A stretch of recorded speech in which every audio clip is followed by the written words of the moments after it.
As voters get a chance to decide on charter school expansion, negotiations are underway on a new teacher's contract for the Boston Public Schools. According to the Boston Municipal Research Bureau, those two developments should be taken together as a call for more reforms. To talk about the kind of reforms to advance through the contract is the Bureau's president, Sam Tyler. Thank you very much for being with us, Sam. Thanks, Chris. So the whole purpose of a better contract is to get better results for the students. So what would you like to see? Well, there's a number of issues, some of which were on the table 6 years ago in contract negotiations that didn't make it. But basically for teacher compensation, move away from basing that salary on just years of service and number of credits, so that there's performance is more the driving factor. So the excellent teachers can be rewarded, and another way to bring in and attract more quality teachers. The process underway now in the school department in terms of what's called a human capital initiative, but basically hiring teachers early, mutual consent, so that the school has to agree with the teacher that this is the right fit for their school, which has made a huge difference in it's, any principal will talk about that importance in terms of improving the school. That's necessary. There's issues dealing with accessing teachers.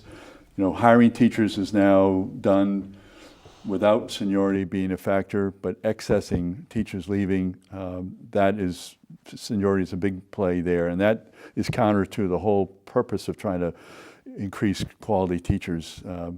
Then there's the teacher evaluation. I mean, it's been 3 years. They've used the state model, but I think they can improve that. The current teacher evaluation system has 4 different levels, and yet in the last round of evaluations, 97% of Boston teachers all were proficient or exemplary. So I'm not taking full advantage of differentiating the real caliber of teaching for all teachers, and that's going to be a factor in terms of that if you let each school determine which teachers are going to be in that school, there's going to be some teachers that aren't going to be selected.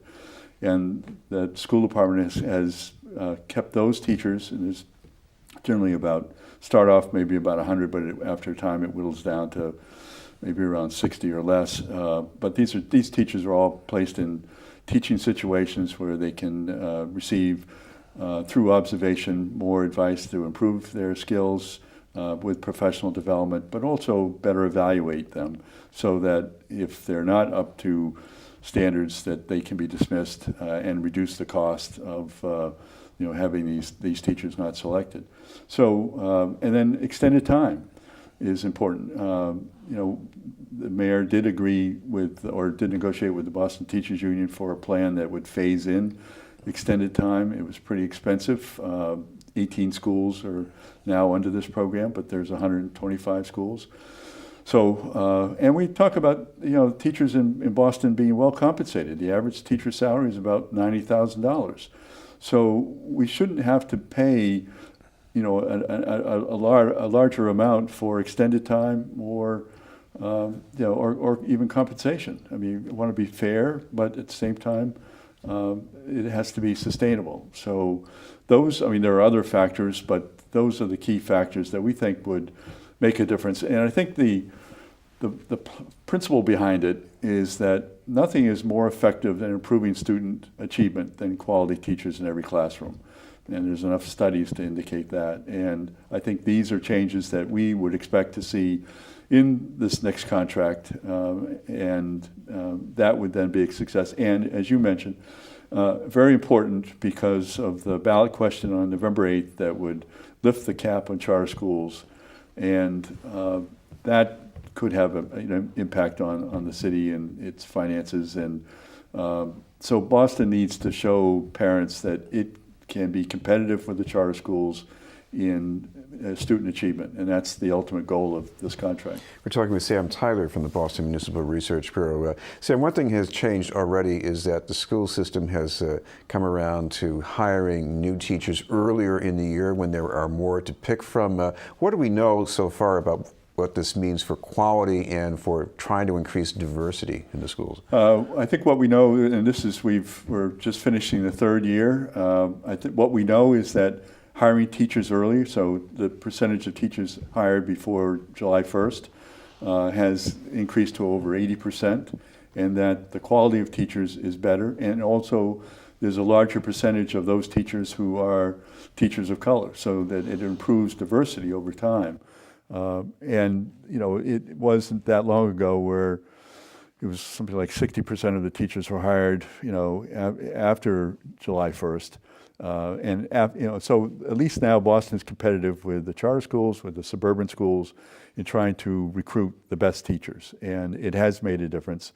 And better teachers also means it's shown that that they end up, the teachers are hired earlier end up with higher evaluations as well. So that's the direction. We just need to give it a chance to work, and that's why, you know, in the issue where there's some teachers aren't selected, some of those teachers don't even apply. So that ought to be automatic in this contract, that if you don't even apply for a position, that's recognition that you've basically decided to leave the system. And if you haven't been selected after a year, there ought to be an easier way to dismiss teachers to maintain the quality.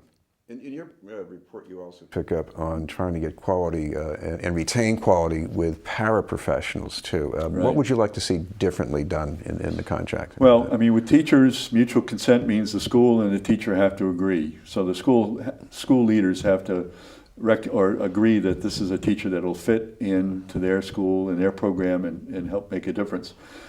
Paraprofessionals play an enormous role in schools, particularly in the elementary grades, and really an extension of the teacher. And so we're basically saying that the same mutual consent that applies to teachers ought to apply for the paraprofessionals as well. If you're looking at incentives for teachers, you know, right now we have seniority and advanced degrees. Is it really an either-or here about you have to stop that and go with something else, or can you have maybe less of that and more of something else, like let's say more money for a teacher who gives time for extended learning? You can have, I think you can phase it in, but I think there's been enough educational studies indicating that after 5 years, extra time doesn't make a teacher a better teacher. After a master's degree, more credits doesn't make the teacher a better teacher. And so it's really taking the dollars that are being applied to teacher compensation based on those factors and trying to mix it into a new system where performance makes a difference. And it's not, we're not talking about performance in terms of student test scores. It's more based on the evaluation, which is why the evaluation system needs to be improved and better training. But it's, it could be expensive, so it probably would be something that would have to be phased in over time. And so some, you know, some of the teachers might be grandfathered, and they would, if they choose to, just continue on the old system. But the new teachers and teachers that, you know, think that they are good teachers and want to be rewarded for it could opt into the new system. This is not new. Basically, the state has introduced this plan in districts that are underachieving, District 5s, or even in Boston. You know, the Deaver and the Holland schools, which have been really taken over in terms of responsibility, but are contracted out to companies to help. That's the system they use. The principals and headmasters in Boston negotiated this kind of a performance pay system. Systems around the country, Baltimore, Washington, D.C., others are beginning to do this. This is not universal by any means, but I think that's the future, and it makes more sense. You have a substantial amount of money paying teachers, rightly so, but let's use it to reward the more effective teachers. I want to ask you how things stand with extended learning time. There have been, as you mentioned, some advances, but how much more is there that we have to go through to get where we ought to be? Well, I mean, there are some schools that have flexibility, and so they have extended hours, whether they're in-district charter schools, the Horace Mann charter schools, or pilot schools, so they already have extended time. And there's some other schools. There's the 18 schools that basically worked with the administration and developed an extended time period. There was supposed to be another 20 schools for this next year, but they held up They want more time for planning, and so the year after it'll be 20. But it'll be a slow process. And frankly, I think that what's necessary in this contract is that the teachers agree to a reduced rate for the extended time, given the high salaries that they receive now, just because that will make them more competitive with the charter schools. And frankly, that's important for the future of the Boston public school system, that it can prove that it can be competitive, that parents can have confidence that their students, their children in Boston public schools will get a quality education, and student achievement will be there. And if the charter school cap is lifted in terms of another 12 schools every year in low-performing districts, that can change the dynamics for Boston and Boston budget. I mean, right now, the city continues to support the school department at 35% of total spending in the budget. That's irrespective of the fact that the number of charter school students who live in Boston but go to charter schools are around 10,000 students.